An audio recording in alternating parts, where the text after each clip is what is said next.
Welcome to Good Life. I'm Dean Wilson. So glad you're with us wherever you're joining us. If you're joining us on television here in Santa Barbara area in California, we welcome you at TVSB, and so many of you join us on the other platforms, the YouTube channel. A lot of you have been to goodlifetelevision.org, which is the website where you can see all the interviews there as well.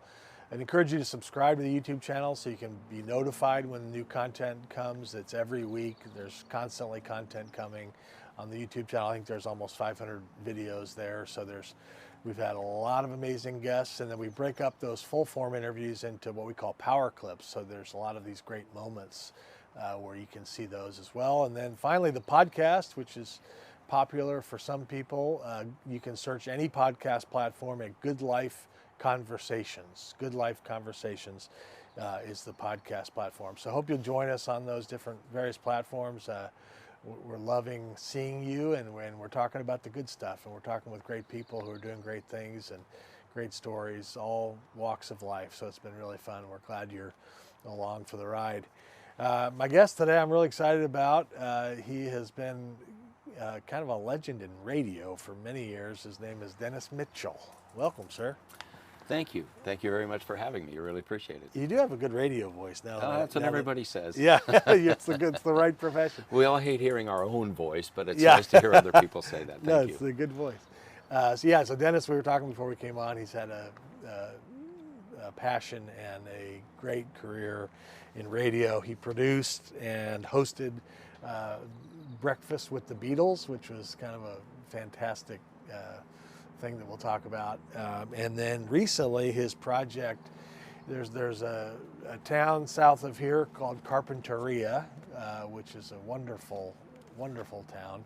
And so Dennis has launched Carpinteria Valley Radio, which is streaming online through its website, and soon to be, we hope, we're expecting to be on the FM dial sometime in early 2024 is the hope, and so you can be watching for that, and it's a really great idea.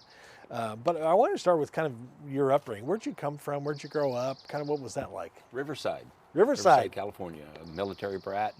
My dad bounced around from base to base in California, and was at Castle up by Modesto for a long time, and then they transferred in 1963. They transferred him to March Air Force Base, and so we wound up in a nice tract home that you'd see in so many suburban neighborhoods at that time in 63 in Riverside, in suburban Riverside, in a house that cost them $13,000.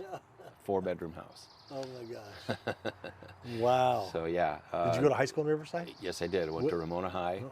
My dad's sitting right over there, Ramona High School grad. Hey. If you can believe it. Class of 72. All right, he was a little bit before that. Okay. I won't give you the year. But yeah, it was a great school. Still got a lot of dear friends from there. Their 50th anniversary was just last year. Nice. So yeah, that's where radio came in my life when I was 4, but my involvement in it started at Ramona High School, and I remember distinctly it was a pink piece of paper stapled onto a bulletin board thing about the radio club that the school had. It was called Ramcom, and their mission was to put together and produce a half-hour program that we would go down to a local radio station and actually do live on Saturday mornings. It was quite a thrill. It was funny because none of us knew what we were doing. Yeah. But I remember it pretty vividly. Developed our own little top 10 list of hits, talked about school functions and events that were coming up, and that was my first time I really got to set foot inside a radio station and do stuff. Of course, there was limited control because you didn't want a bunch of kids running around handling the equipment when they didn't know what they were doing. Right. So, but it was good guidance. There were good people there, and that really was my first inkling, my first taste of doing live radio, and I did a newscast on it as well. I went to college at San Bernardino Valley College. I think it's called something else now, but they had not only a radio program but a TV broadcasting program, and I was part of both. I did live play-by-play basketball. Did you really? Yeah, and part of the great memory of that was San Bernardino Valley College at the time was the first in the country to have a female player on its varsity basketball team. And that was pretty amazing. And I got to interview not only her, but Bryant Gumbel, who was working at Channel 4 at the time, Yeah. was there for the game. And Oh, I got to wow. do a little in-depth with Bryant at Is that halftime. right? So yeah, it was a good baptism of fire Oh, man. for broadcasting. And then had my own radio show on the radio station at Valley College as well. And you know, that's basically where I got off and running. And See, as we were discussing off the air, it gets in your blood, it never It does. leaves. See, my first radio job was a little different. You had supervision. Yeah. So I'm 17 years old, and they give me the night shift at 101.7 Radio Pacific, which is smooth jazz. Okay. Midnight to 6 a.m. was my shift. So they just left me alone in the studio. I was just there, right? You sought the job, though. I actually went and sought the job. Okay. I don't even know if I got paid. I don't think I got paid. I think it was like unpaid. So I have to stay awake. Yeah. Like that's the trick. Yeah. You try putting smooth jazz on, midnight to 6 a.m. unsupervised. So there was a little dead air, I have to confess, at times. I did fall asleep a few times, but Yeah. it was a hoot. And there is something cool about the first time like for a while I was just board operating, but then they let me talk. Yeah. One day I'm like, hey, can I talk? And they're like, yeah. So they'll let me talk. And there was something like trippy about that message being that voice being broadcast and going out. Like that was really cool. Yeah. Like you feel like, wow, this is an opportunity. Yes. And you can reach a lot of people. Right. And especially with radio. Right. But at that age, you stop and think about it, you screw up. Yeah, right. Yeah, you get you nervous. It's too big, you know. Yeah, I can't say anything. But yeah, I've been there there with you. One of my first paid commercial jobs was in Las Vegas, changing the tapes, changing the reel-to-reel tapes on what they used to call elevator music. So I feel you as far as having to stay awake and trying to get it right. And even with a simple job like that, yeah, I screwed it up a couple of times, and some backwards classical music played for a while one night. It's like, it happens to the best of us. You win some and you lose some. Yeah, exactly. Yeah, so for us it was CDs. Ah. And so there was this huge rack of CDs on the wall. And so literally I'm going, they're all numbered and but I'm going, picking the CD, loading it, which song, so it's songs. So there's a little work to it back then, like in terms of like I'm running down the hall to get the next CD and but it was, what an interesting thing. So you got it in your blood. You set out on, did you know this was going to be your career? I really wanted it to be. Life being what it is, adulthood being what it is. I spent my time doing jobs, hourly paid jobs and things, to pay the rent. I was married and took my time easing into a career. I did some college work up at Los Altos Hills. I lived in the Bay Area at the college station, KFJC, still a great station. Even did a shift at KOME in San Jose, and moved to Las Vegas, where everything got started for me in terms of radio. I had a paying job to pay the rent, and it was one of those deals where I got part-time jobs in radio, just changing the tapes, whatever I could get, and eventually landed a job doing the news at the all news radio station in Las Vegas. And then I became the operations manager within 3 or 4 months. This has been a pattern in my career. I step in and the person above me steps out and I'm there. And so that was where I made the decision to leave hourly paid work for jobs I didn't like or care for and do something I like for a little less money, because happiness is its own pay, isn't it? Yeah. So yeah, that's when I made the full-time jump over, and my background is in news. That changing the tape stuff I told you about was about 3 years before I got the news job, and it was at KNUU. It was a full-service, all-news radio station in Las Vegas, and it was a big responsibility. And one of the first things I ever had to do, my initiation there was the 1984 hotel workers strike, which was major and covered bartenders and housekeepers and musicians, and it was a war between the casino industry, the hotel industry, and these unions.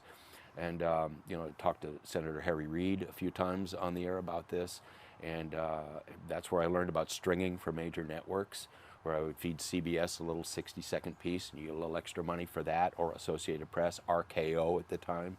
So yeah, my background's in news, and won the Mark Twain Award for Excellence from Associated Press in 1985. And that was, I was happy with that. You know, I do breakfast with the Beatles. So in my private life, I'm a Beatles freak. I'm a rock and roll, music fanatic.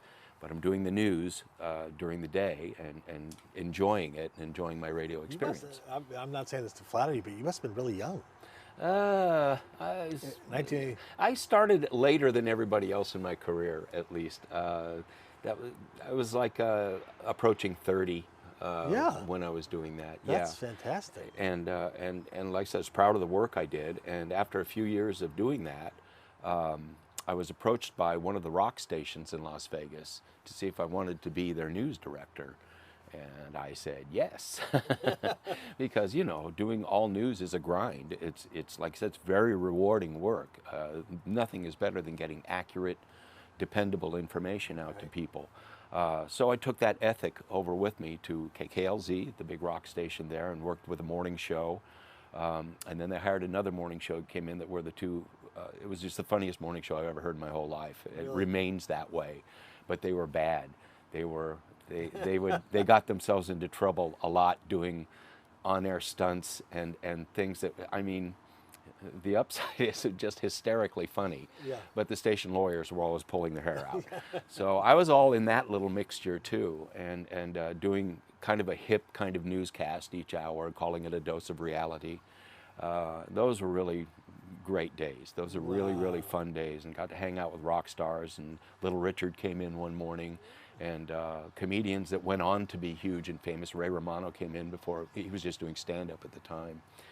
So that was one of my golden experiences, working with Johnson and Tofty on KKLZ radio in Las Vegas during the 90s, and they ruled. They ruled even at a time when Howard Stern came in and changed radio basically by syndicating his show all across the country. They actually topped him in the ratings a couple of times. Is that right? It's hard to do because Howard was very, very good and a very popular product that he put out, especially back then when he just made the transition. So those were some glory years for like that FM morning. Remember Rick Dees? Absolutely. There was like a huge thing that happened in that. So you were part of that. Yeah. The result of it, even in the late 70s when I lived in San Francisco and I was running around fixing alarm systems, KSAN was the station, and I learned so much from listening to those very original, very clever, very intelligent DJs, particularly the morning people. And my goal was to always be on from 10 to 2, after the morning show, when all hell can be breaking loose. Then you settle down with the midday guy who maybe has a feature or two of his own, but he's there to keep you happy and not necessarily crack you up. So this is where I always wanted to be. That's where I always wanted to land. And I realized that dream when I finally moved out to the coast and started working at K-Tide about 5 years ago. How great. You and I share a love for Vin Scully. Oh, the best. The best that there ever was. I always say, I think if you could hear God's voice, it might sound like Vin Scully. I've heard that one before. Yeah. And we all lift things. I told you I called my news Dose of Reality. I got that from a guy named Dave McQueen, who was a brilliant broadcaster in San Francisco. And even when I do Breakfast with the Beatles now, new shows, I'll start with, hey, welcome to Breakfast with the Beatles, wherever you may be. Little bit of Vin right there. I was heartbroken when he passed, and he was just always the greatest. But if I could share another thing that injected all this into my blood, the very first Major League Baseball game I ever attended was June 23rd, 1970. It was the California Angels against the Chicago White Sox. My uncle was Red Rush, who was an announcer for the White Sox, who sat next to the great Bob Elson, who's a Hall of Fame broadcaster. The first game I ever attended, I got to sit in the broadcast booth with them. Yeah. And I'd been watching baseball on TV for years, and the first thing is like, I can see the baseball. It's just having a mild heart attack the whole game. I bet. And they said my name on Chicago radio, and it was quite a thrill, So yeah, baseball announcing, sports announcing in general, and Chick Hearn. Also the greatest who ever lived. Yes. And Bob Miller with the Kings.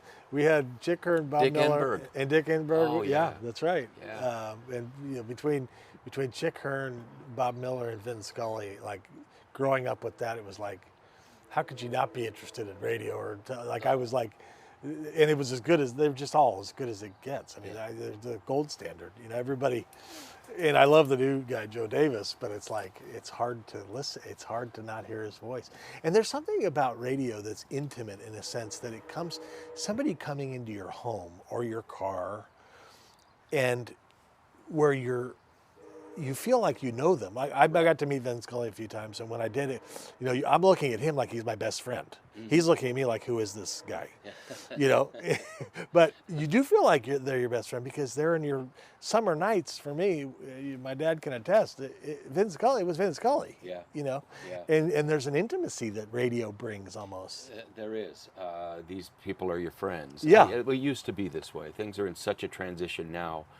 We're talking about kind of before maybe the 90s, but you're right. I taught broadcasting for a number of years in Las Vegas as well. And the thing you want to teach people who are terrified that there's an audience out there is you're just talking to one person. Okay, imagine that person.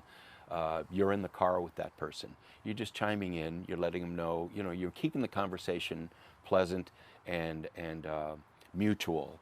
And that's how they become your friends. It's like they project that they know you, or at least they know what you're about and what information would help you. Yes. I mean, if you're good, that's what you strive for, is to be the friend of the listener, regardless of who that may be. But it comes easier as a technical trick to pretend you're talking to one person. You know how they say that speaking to an audience, pretend they're all wearing their underwear or something like this. Well, in radio, you talk to one person. And so good. It tends to come out a lot better. Right, so you taught broadcasting too. Yeah. There was actually a reputable broadcasting school in Las Vegas, which is where I lived for many, many years. I moved away from the Bay Area, lived there for 30 years, raised a child, and I just came back to the coast in 2015. When I was in Vegas, I was approached by a guy running a broadcasting school and took the job as a teacher and elevated my way up to being the director of the place and wrote the curriculum. And I'm very proud to say got dozens of people jobs in radio, a few of which are still working in radio. Wow. And this was like 35 years ago. So wow. That was a real labor of love and so rewarding and satisfying. And especially when I say reputable, it was a school that I made sure only recruited people that had a chance at this. Yeah. You know, there were many that would take anybody who could talk. Right. And you know, I can't imagine how frustrating that must be, but in our instance at the school I worked at, and I believe me, I fought the owner on it quite a bit as far as what the qualifications of these people should be. You're taking their money. It's like right. You need to give them a product that is equal to what they're paying for it. And so that was a very happy and wonderful existence as well, and a little notch in my resume as far as, you know, teaching broadcasting encompasses a lot more than just the art of doing broadcasting. Proper English, you know, the flow, continuity, camaraderie with listeners. All these things are applicable to your life, you know, not just radio. So that made Scully told me you need to read a lot. That's true, yeah. If you develop your vocabulary, command of the language, your knowledge, just in general. Yeah, command of the language, be a little worldly, you know, give the people the impression you know a thing or two and you've been a place or two. Right. Yeah, absolutely. I admire anybody who can live in Las Vegas to begin with. I could only handle about 48 hours back in the day, and I had to get out. Yeah. I had to get out of town. It was like, this was like too much. This is how it is for me now. I had enough over the years I'd lived there. It just, for you had me, to get to the coast. Personally, exactly, yeah. You know, I lived there in the heyday.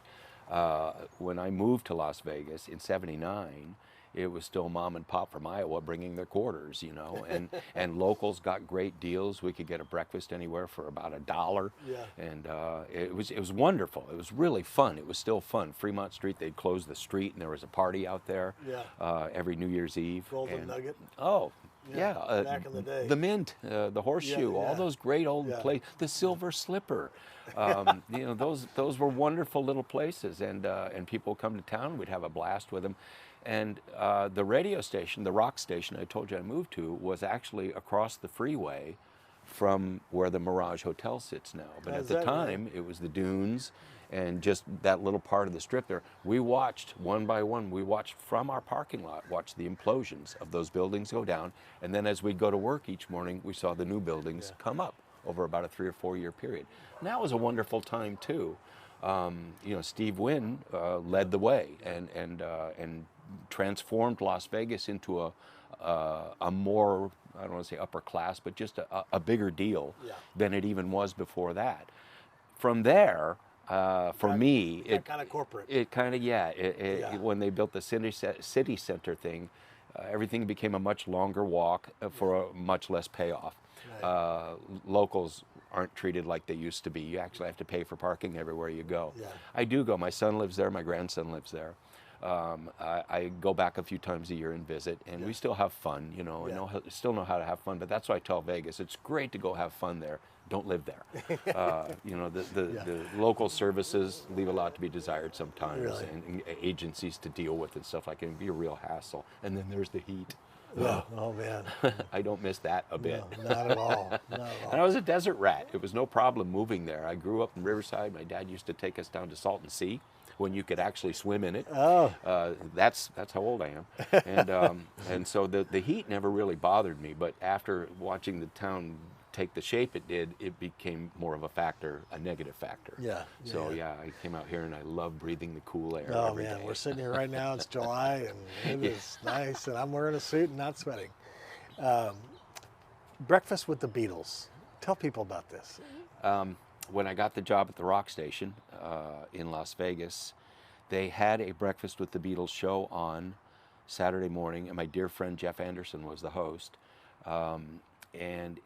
But it wasn't a structured show necessarily. It was pretty much songs that were stacked up, I think, by computer, and Jeff would chime in every third or fourth song with what you just heard. I was approached in late '90 and asked if I wanted to host that show. I said yes, and took at it with real zeal. I mean, I was a Beatles fan, you know, from the first time I ever heard "Hold Me Tight" at the neighbor's house on his record player, because we weren't allowed to have that stuff in the house. I missed the first Ed Sullivan Show appearance because my dad was anti-Beatles. I had to sneak over to next door the next week to see him on Ed Sullivan. So I was a hardcore fan, but I confess, by the time 1990 rolled around, you know, I listened to my albums a few times a year. I didn't have a regular thing going with them really, so I hit the books. When they gave me the job, I said, yeah, I can definitely do that. And I relearned everything, because the last thing you want to do is host a show like that and not know what you're talking about. Yeah. So I did a lot of research, and I started cranking out these shows every week. I did them live for the first few months, and the show already had kind of a built-in following, but I added a lot to it. Features, interviews, and just created what I think a good show about the Beatles would be. And it was 1 hour for many years.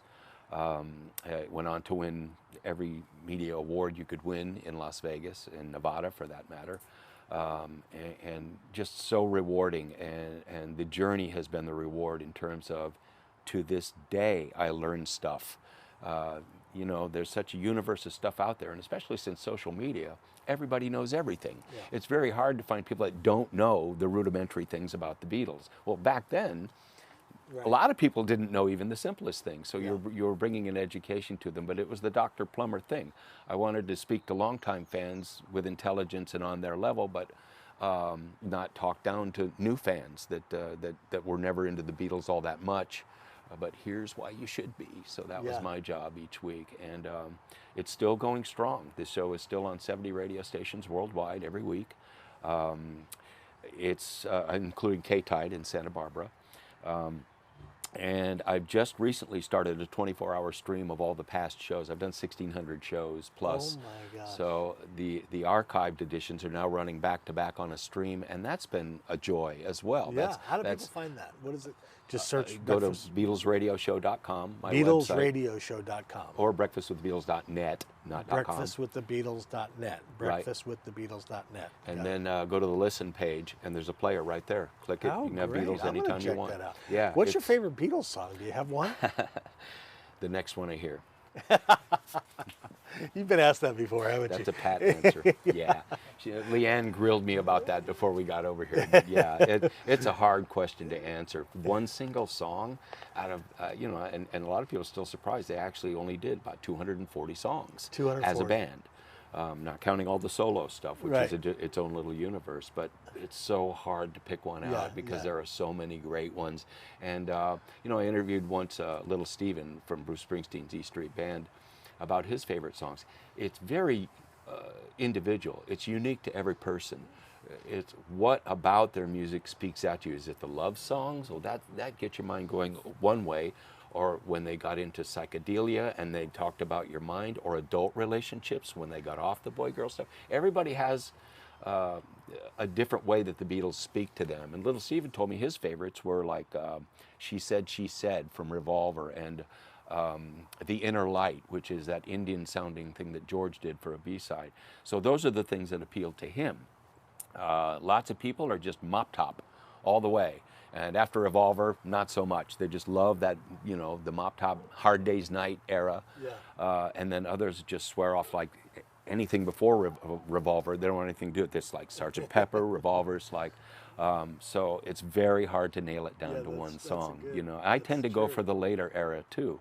And because of the nature of the program, it's picked up largely by classic rock stations, when that was the dominant format. It still is. I just added one in Alabama a couple of weeks ago. So I tend to, as a lure or as a nod to them, the bulk of the program is the stuff that was 1966 and beyond, but I delve very deeply into the past. Played the Decca audition from '62. I don't know when this will air, but today happens to be the anniversary of the day John met Paul. Is that right? Yeah, at a picnic outside Liverpool, July 6th, 1957, and the world changed forever that day. Amazing. Yeah. Wow. So yeah, it's my labor of love every love week. that. I can't stop doing it. I've scaled back from producing a brand new show every week to these archived editions, Yeah. and even presenting those with a little showcase and extra features and whatnot. I just can't stop. Yeah.